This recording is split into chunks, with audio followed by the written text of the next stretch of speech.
नमस्कार दोस्तों। तो कैसे हैं आप सभी। उम्मीद करती हूँ अच्छे होंगे। आप सुन रहे हैं केसी स्कैरी चैनल, जहां हम आपको ले जाते हैं उन कहानियों की दुनिया में जहां अंधेरा सिर्फ रात का नहीं होता, बल्कि उस डर का भी होता है जो आपकी रूह तक को कांपने पर मजबूर कर देता है। तो तैयार हो जाइए आज की डरावनी कहानी सुनने के लिए। हमारी आज की कहानी है अखाड़ा।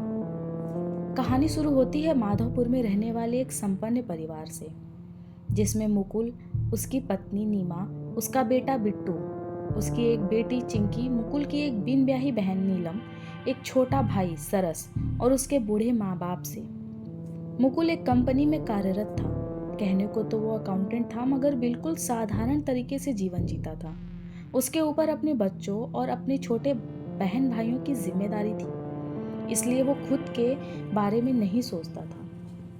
दिन रात मेहनत करता था ताकि उसकी बहन की शादी हो सके और घर अच्छे से चल सके। मुकुल एक अच्छा इंसान होने के साथ साथ ईमानदार और सच्चा आदमी भी था। उसके ऑफिस में सभी उसे हरिश्चंद्र के नाम से बुलाते थे। दो दो गाड़ियां होने के बावजूद हमेशा साइकिल से मुकुल आता जाता था। सीधा साधा परिवार था। मुकुल की पत्नी बहुत ही धार्मिक थी। वो हमेशा ही पूजा पाठ किया करती थी, मगर यह बात मुकुल को अच्छी नहीं लगती। वो हमेशा ही इन सारी चीज़ों का मजाक बनाता था। नीमा, मेरा नाश्ता जल्दी तैयार कर दो, मुझे ऑफिस निकलना है। मुकुल ने नीमा को आवाज़ लगाई। लाइए भैया, मैं आपका नाश्ता बना दूं। भाभी तो पूजा में बैठी हैं, पूरी कथा खत्म करने के बाद ही उठेंगी। क्या नीमा भी इतनी पूजा पाठ क्यों करती है ये? भगवान और किसी प्रकार की कोई शक्ति नहीं होती। बिन मतलब के टाइम खोटी करते हैं ये धार्मिक लोग। अपनी मेहनत पर भरोसा रखो। अच्छा जी, किसी दिन पाला पड़ा ना किसी भगवान या शैतान से, तब समझ में आएगा आपको। नीमा मजे लेते हुए मुकुल से कहती है। ऐसा कुछ नहीं होगा, लाओ मेरी घड़ी मुझे दो। तभी मुकुल की माँ ने पीछे से बोला, ये सच है बेटा, तू मान या ना मान, हमारे ज़माने में ऐसे बहुत से किस्से होते थे और कुछ किस्से तो हमारे सामने भी हुए हैं। क्यों जी? अरे हाँ भाग्यवान, तुम सही कह रही हो, लेकिन आजकल के बच्चे ये सब कहाँ मानते हैं। मुकुल के पिता ने उसकी माँ के हाँ में हाँ मिलाते हुए कहा। जी पिताजी, पहले होता होगा ऐसा। कुछ जमाने में तो अंधविश्वास कुछ ज़्यादा ही थे। खैर मैं चलता हूँ। मुकुल ऐसा कहकर ऑफिस के लिए निकल पड़ता है। मुकुल हर रोज़ की तरह अपने ऑफिस से काम खत्म करके निकल रहा था, लेकिन आज कुछ ज़्यादा ही देर हो गई थी। मुकुल ने अपनी घड़ी देखी। घड़ी में तकरीबन 11:30 बज रहे थे, मतलब 12 बजने वाले थे। मुकुल ने अपनी साइकिल उठाई और जल्दी जल्दी ऑफिस से बाहर निकलकर अपनी साइकिल लेकर घर की ओर चल पड़ा। उस दिन मौसम भी बहुत खराब था। बारिश की संभावना थी। बादल चारों तरफ से घिरे हुए थे और बादलों की गड़गड़ाहट भी मुकुल को विचलित कर रही थी। मुकुल ने सोचा कि अगर जल्दी घर नहीं पहुंच पाया तो मैं शायद यहीं फंस जाऊंगा और किसी से मदद भी नहीं ले सकता, क्योंकि वहाँ का रास्ता बिल्कुल सन्नाटा था। वहाँ जल्दी कोई आता जाता भी नहीं था।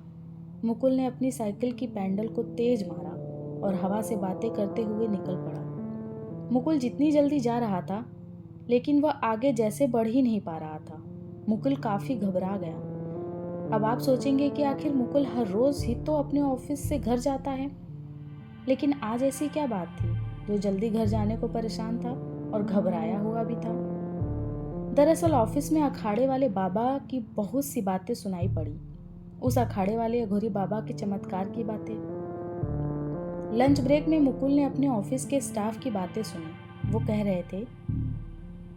मुकुल उस दिन काफी दहशत में भी था, क्योंकि उसी दिन उसके ऑफिस के स्टाफ पे अखाड़े को चमत्कारी बाबा की बातें हो रही थी, जो ना चाहते हुए भी मुकुल सुन रहा था। हालांकि मुकुल को इन सब बातों पर यकीन नहीं था, मगर दोस्तों के ग्रुप में बैठकर लंच करने की वजह से उसने ना चाहते हुए भी वो कहानी सुनी। लेकिन उसे कहाँ पता था कि ये बात भी उस दिन उसी रास्ते से मुकुल को अचानक याद आ जाएगी। दरअसल स्टाफ के लोग कह रहे थे, वो घोरी बाबा, जिन्हें अखाड़े वाले बाबा भी कहते हैं, वो आज भी अखाड़े में कुश्तियां करवाते हैं। आज भी का मतलब, अघोरी बाबा को मरे तकरीबन 10 साल हो चुके थे, लेकिन आज भी उन्हें अक्सर रात के अंधेरे में अखाड़े की मिट्टी में कुश्ती करते देखा गया है। इससे पहले हम अघोरी बाबा के बारे में बात करें, आइए जान लेते हैं कि वो थे कौन और वो अघोरी कैसे बने।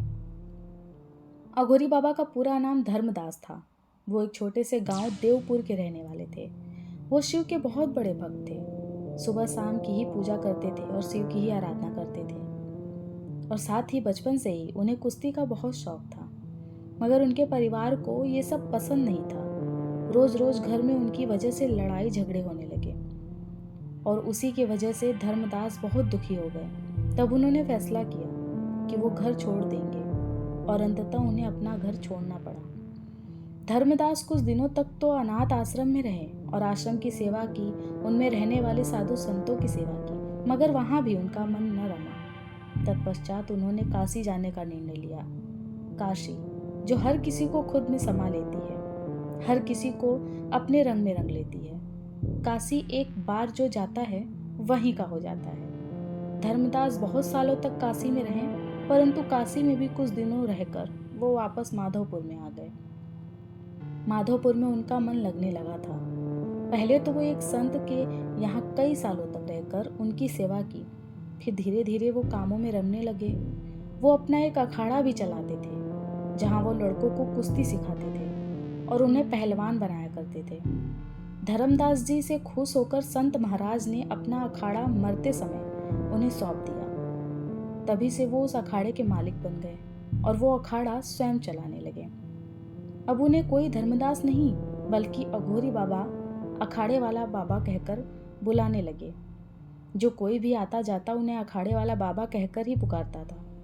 दूर दूर तलक बाबा का यही नाम प्रसिद्ध हो गया। उन्होंने अखाड़े को अपनी मेहनत से बहुत ही नाम दिया और पूरे माधोपुर में प्रसिद्ध कर दिया। दूर दूर से लोग यहाँ कुश्ती देखने और कुश्ती लड़ने सीखने आते थे। ऐसे ही एक दिन अघोरी बाबा की तबीयत नाजुक हो गई और ज़्यादा उम्र हो जाने की वजह से उनकी अकाल मृत्यु हो गई। उनकी मृत्यु के बाद अखाड़े में उनकी प्रतिमा बनवाई गई और एक भगवान की तरह उन्हीं लड़के पूजने लगे। सुनने में ये आता है कि आज भी अक्सर रात को अघोरी बाबा रातों में कुश्तियाँ करवाते हैं। अखाड़े की लाइट अपने आप जलने लगती है और जोर जोर से चिल्लाने की आवाज़ सुनाई देती है। मुकुल के दिमाग में यही सब चल रहा था और वो आगे बढ़ता चला जा रहा था। डर की वजह से जो भगवान की पूजा भी जल्दी नहीं करता था, वो उस दिन हनुमान चालीसा गाने लगा। जय हनुमान ज्ञान गुण सागर, जय कपीस तिहु लोक उजागर, जय हनुमान ज्ञान गुण सागर, जय कपीस तिहु लोक उजागर। काश में उन सब की बातें सुनता ही नहीं तो आज इतनी घबराहट ना होती। ना जाने कैसी कैसी बातें करते हैं ये कल के, उन सब के पास ही नहीं बैठना चाहिए था। मुकुल बड़बड़ाते हुए आगे बढ़ रहा था कि तभी अखाड़े के सामने आ गया। जैसे ही मुकुल अखाड़े की तरफ थोड़ा बढ़ता है, वो देखता है कि सभी आसपास गहरी नींद में सो रहे हैं और अखाड़े की मिट्टी की तरफ बिल्कुल अंधेरा था। ये सब देखकर मुकुल को बहुत हंसी आई और वो जोर से हंसने लगा और बोल पड़ा, सच ये लोग सुनी सुनाई बातों पर बहुत यकीन करते हैं। बिना मतलब के ही अघोरी बाबा का नाम लेकर इंसान को डराने लगे। देखो यहाँ तो ऐसा कुछ भी नहीं है। इतना कहकर कुछ गुनगुनाते हुए वो आगे बढ़ता चला गया। तभी अचानक अखाड़े की लाइट जल गई। मुकुल आश्चर्य से देखने लगता है और अखाड़े से थोड़ा नजदीक जाता है। तभी मुकुल देखता है कि अखाड़े में कुछ लोगों के बीच कुश्ती चल रही है। मुकुल थिहर जाता है, फिर ठीक से कुछ ना दिखने की वजह से आगे जाता है। तभी मुकुल देखता है कि छोटे छोटे तकरीबन एक उंगली के बराबर कई लोग कुश्ती लड़ रहे हैं, जो बहुत ही छोटे से अखाड़े में बिल्कुल खिलौने जैसे दिखने वाले हैं। मुकुल को ये समझते देर न लगी कि ये सब जादुई है। वो बिल्कुल समझ गया कि समय गवाए बिना यहाँ से निकलना उचित होगा। तभी कुछ बच्चे पीछे से उसकी साइकिल को पकड़ लेते हैं और उसे जाने नहीं देते। वो बहुत कोशिश करता है मगर खुद को छुड़ा नहीं पाता है। छोड़ो छोड़ो, मेरी साइकिल छोड़ो, मुकुल चिल्लाता है, मगर फिर भी उसकी साइकिल बच्चे नहीं छोड़ते। तब मुकुल ने देखा कि एक बुजुर्ग आदमी धोती बांधे उसी की तरफ आ रहा था।